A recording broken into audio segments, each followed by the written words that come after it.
Hi, Fire Signs, Aries, Leo, and Sagittarius. Welcome po sa ating channel. This is all about love at ito yung Daily Gabay Tarot Love Reading for July 14, 2024. Para po ito sa lahat ng single, kay crush, sa mga relasyon, buhay mag-asawa, friends, and family connection. Please be reminded kung naka-resonate kayo, comment down. Kung hindi kayo naka-resonate, ipagay nyo po sa ibang kasal channel, reading po ito. Please like, subscribe, and click po button for notification para updated po kayo sa daily tarot reading natin. Maraming salamat po. This is for you, Aries, Leo, and Sagittarius, July 14, 2024, for your love reading. Spirits Guide, ano po yung gustong sabihin ng person ni Aries, Leo, and Sagittarius sa kanila? I need 3 cards po. I think that you are better off without me. Bakit naman? Okay. I will take action soon. Please believe in me. Okay.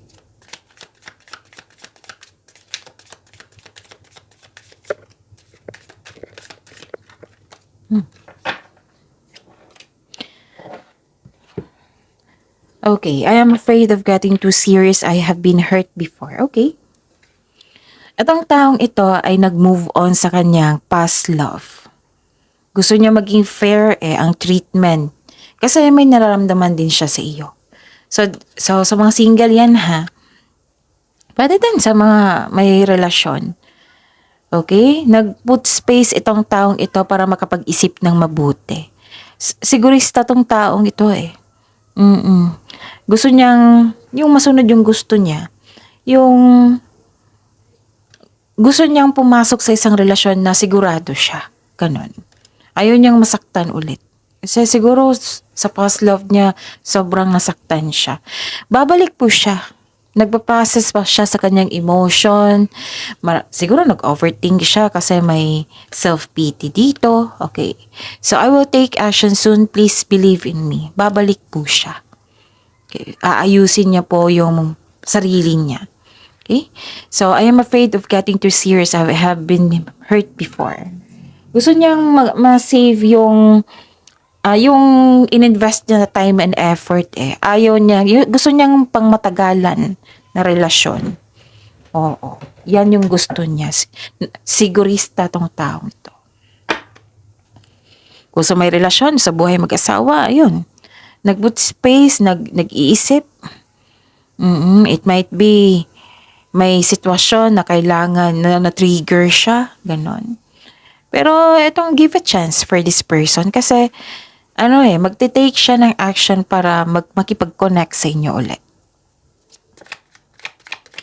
Spirits Guide, ano po yung energy ni Aries, Leo, and Sagittarius ngayong July 14, 2024? May lumabas dyan sa screen nyo ngayon ha, kung gusto nyo ng love reading, kahit toxic man yan, kahit wala kayong connection, kahit nagkaroon ng yung broken relationship or in relationship na gusto nyo pang makilala yung partner nyo, andyan po. So, follow instruction. And the clarification po.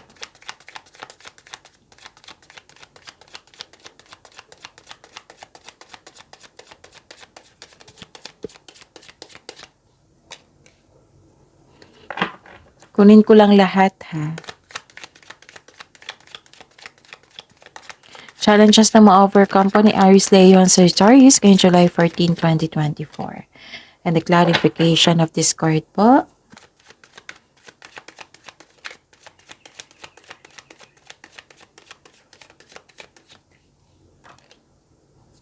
Kamusta ang feelings ng person ni Aries, Leo, and Sagittarius ngayong July 14, 2024? I need 2 cards.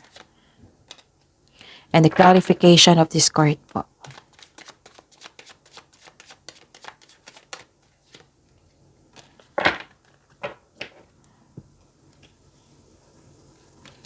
Okay, magsimula tayo sa energy mo. Aries, Leo, and Sagittarius. So, what is this? Okay. May nakita ko ditong naging impatient kayo. Nag-iingat kayo na ayaw mo rin masaktan, no? Kasi may panlulokong nagganap. Naging impatient ka, pwede din gusto mo makuha yung mensahe, parang may gusto kang kunin. Naging impatient ka, naging frustrated. Okay? Pwede din pagpaliban na mag-usap kayo. Pwedeng ganun. And, may nakita ko ditong, okay. Maaaring nga sa mga single dito, may date kayo ngayon. Pwede din may relasyon sa buhay mag-asawa, may date kayo, ganito. Maaaring nag-date kayo ngayon after ng masalimuot na di pagkakaunawaan ng kahapon. Sa mga single dito, handa na kayong pumasok sa buhay pag-ibig. You're ready. Naging impatient nga kayo dito. Okay, so ano yung challenge na ma-overcome nyo? So, what is this? Hindi kasi klaro eh. Okay.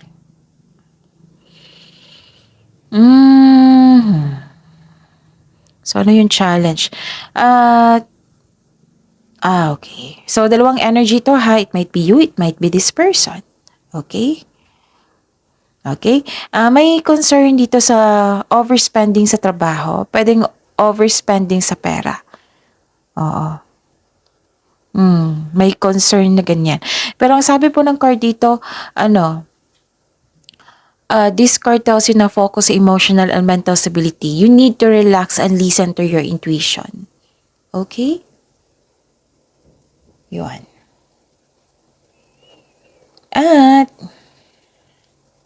may nakita rin ako dito.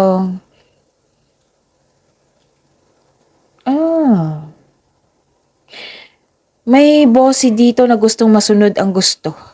Isa sa inyo. Isa sa dahilan na nagkaroon kayo ng hindi pagkakaunawaan. Tapos okay. So, yon. Parang ganun, sobra na to. Ganun. Okay, so kamusta ang feelings niya? What is this? Okay. Ano to eh? Recovery.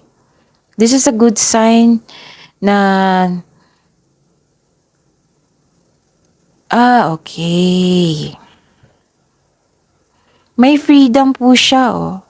Gusto niyang makawala muna. Di ba sabi ko kanina dito na gusto niya magkaroon ng space kasi naguguluhan siya. So, this person is asking for a space. Pero nawala na yung pagiging obsessive ha.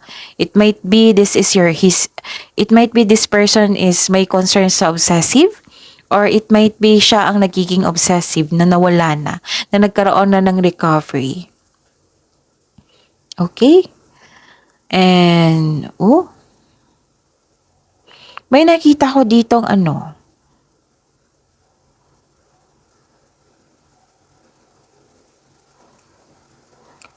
parang may iniisip siya na buntis or gusto niyang buntis, ganon. Gustong mabuntis or may iniisip siyang buntis. Nakita ko dito, pagbubunga to eh. Pwedeng inalagaan siya ng kanyang inalagaan siya ng kanyang ina ngayon or isang mother figure. Okay, so that's it. See you tomorrow. Aries, Leo, Sagittarius. Please like, subscribe, and click button for notification para updated po kayo sa daily tarot reading natin. Maraming salamat po.